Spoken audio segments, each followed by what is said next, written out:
ലാൽ, നിലവിൽ കേസിന്റെ സ്റ്റാറ്റസ് എന്തൊക്കെയാണ്? ഏതൊക്കെ വകുപ്പുകളാണ് ഇപ്പോൾ റമീസിനെതിരെ ചുമത്തിയിരിക്കുന്നത്?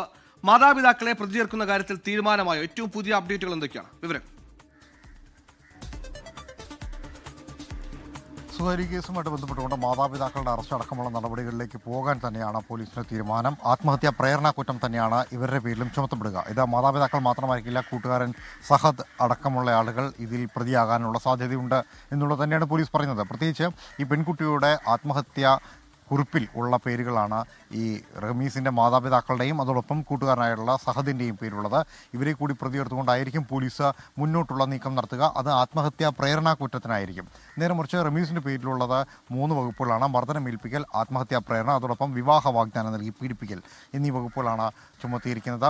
ഈ വകുപ്പുകളുമായി മുന്നോട്ട് പോവുക എന്നുള്ളത് തന്നെയാണ്. നിലവിൽ കസ്റ്റഡിയിലെടുത്തതിന് ശേഷം റമീസുമായിട്ടുള്ള തെളിവെടുപ്പിനായിരിക്കും കൂടുതൽ പോലീസ് ശ്രമിക്കുക. ഇന്ന് പ്രൊഡക്ഷൻ വാറന്റ് ഉണ്ടായിരുന്നുവെങ്കിലും ഇതുവരെ കോടതിയിൽ ഹാജരാക്കിയിട്ടില്ല എന്നുള്ളത് തന്നെയാണ് നമുക്ക് കിട്ടുന്ന വിവരം. പ്രൊഡക്ഷൻ വാറന്റിന്റെ പശ്ചാത്തലത്തിൽ റമീസിനെ കോടതിയിൽ ഹാജരാക്കുകയും അതിനുശേഷമായിരിക്കും കസ്റ്റഡിയിൽ വാങ്ങുകയും ചെയ്യുന്ന 5 ദിവസത്തെ കസ്റ്റഡിയാണ് പോലീസ് ആവശ്യപ്പെടുന്നതെന്ന് നമ്മൾ അറിയുന്നുണ്ട്. അതേസമയം റമീസിന്റെ മാതാപിതാക്കളെ സംബന്ധിച്ചിടത്തോളം ഈ കേസുമായി ബന്ധപ്പെട്ടുകൊണ്ട് തുടരന്വേഷണത്തിൻ്റെ ഭാഗമായിട്ട് അവരെ തിരയുന്നുണ്ടെങ്കിലും കൃത്യമായി അവരെ ട്രേസ് ചെയ്ത് കിട്ടിയിട്ടില്ല, അവരെ കസ്റ്റഡിയിൽ എടുത്തിട്ടില്ല എന്നീ വിവരങ്ങൾ നമുക്ക് ലഭിക്കുന്നുണ്ട്.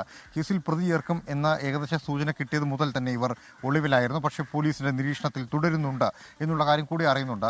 സംഭവവുമായി ബന്ധപ്പെട്ടുകൊണ്ട് നിലവിൽ പോലീസ് എടുത്തിരിക്കുന്ന വകുപ്പുകൾ ദുർബലമാണ് എന്നുള്ളത് തന്നെയാണ് പെൺകുട്ടിയുടെ കുടുംബം ആരോപിക്കുന്ന പ്രധാനപ്പെട്ട കാര്യം. ഈ കേസുമായി ബന്ധപ്പെട്ടുകൊണ്ട് നിലവിൽ റമീസിനെതിരെ എടുത്തിരിക്കുന്ന ആരോപണങ്ങൾക്കപ്പുറം ഈ കേസിൽ എന്തുകൊണ്ട് പ്രണയത്തിന് പുറത്ത് വിവാഹത്തിലേക്ക് പോകുമ്പോൾ മതപരിവർത്തനം നടത്തി കല്യാണം എന്ന ആവശ്യത്തിൽ ഉറച്ചു നിന്നു ആ കുടുംബം എന്ന കാര്യത്തിൽ അന്വേഷണം നടത്തുന്നില്ല. ആ വാദം അംഗീകരിച്ചുകൊണ്ട് മുറിയിൽ പൂട്ടിയിട്ട സമയത്ത് പോലും ഇവർക്ക് ബാഹ്യമായിട്ടുള്ള ഏതെങ്കിലും ഇടപെടൽ ഉണ്ടായിട്ടുണ്ടോ, മറ്റാരെങ്കിലും പിന്തുണ ലഭിച്ചിട്ടുണ്ടോ, പുറത്തു നിന്നുള്ള ആരെങ്കിലും ഇവരെ സഹായം ചെയ്തിട്ടുണ്ടോ എന്നീ കാര്യങ്ങൾ കൂടി അന്വേഷണത്തിൻ്റെ പരിധിയിൽ വരണം. അത് NIA തന്നെ അന്വേഷിക്കണം എന്നുള്ളതാണ് ഇവരുടെ ആവശ്യമായിട്ടുള്ളത്. പക്ഷേ ഈ കേസുമായി ബന്ധപ്പെട്ടുകൊണ്ട് അല്പസമയങ്ങൾക്ക് മുമ്പ് കേന്ദ്ര സഹമന്ത്രി കൂടിയായ ജോർജ് കുര്യൻ പറഞ്ഞതനുസരിച്ചാണെങ്കിൽ നിലവിലുള്ള പോലീസ് FIRന്റെ അടിസ്ഥാനത്തിലായിരിക്കും NIA ഈ കേസ് അന്വേഷിക്കണമോ വേണ്ടയോ എന്ന കാര്യം തീരുമാനിക്കുക. അങ്ങനെയാണെങ്കിൽ ഈ പറഞ്ഞ ആവശ്യങ്ങളുള്ള കാര്യങ്ങളൊന്നും NIAയുടെ പരിധിയിൽ വരുന്നതല്ല, കേരള പോലീസിന് മാത്രം പരിധിയിൽ വരുന്നതാണ്. കേരള പോലീസിന് അന്വേഷിച്ച് തീർപ്പാക്കാവുന്ന കാര്യങ്ങൾ മാത്രമേ ഉള്ളൂ. പക്ഷേ അവിടെ ആ കേസ് നിൽക്കരുത് എന്നുള്ളതാണ്.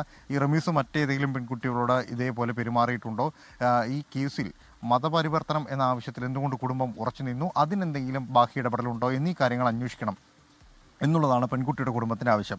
മാത്രമല്ല, ലവ് ജിഹാദ് എന്ന് പറയുന്നത് 2009 കേരളത്തിലെ ഒരു ഹൈക്കോടതിയിലെ ഒരു ജഡ്ജി തുടങ്ങി വെച്ച വാക്ക് മാത്രമാണ്. അതിന് കൃത്യമായി നിർവചനമില്ല എത്തതുകൊണ്ട് തന്നെ ഇതിനെ ലവ് ജിഹാദ് എന്ന് പറയാൻ കഴിയില്ല എന്ന രീതിയിൽ പറഞ്ഞുകൊണ്ടാണ് ജോർജ് കുര്യൻ ലവ് ജിഹാദ് എന്ന് പറയുന്ന പരാമർശം തന്നെ പൂർണ്ണമായി തള്ളിക്കളയുകയും ചെയ്തിരിക്കുന്നത്. എന്താണെങ്കിലും NIAയുമായി ബന്ധപ്പെട്ടുള്ള നിലപാടുകളിൽ അവരെ നേരിട്ട് സമീപിക്കാൻ തന്നെയാണ് പെൺകുട്ടിയുടെ കുടുംബത്തിൻ്റെ തീരുമാനം.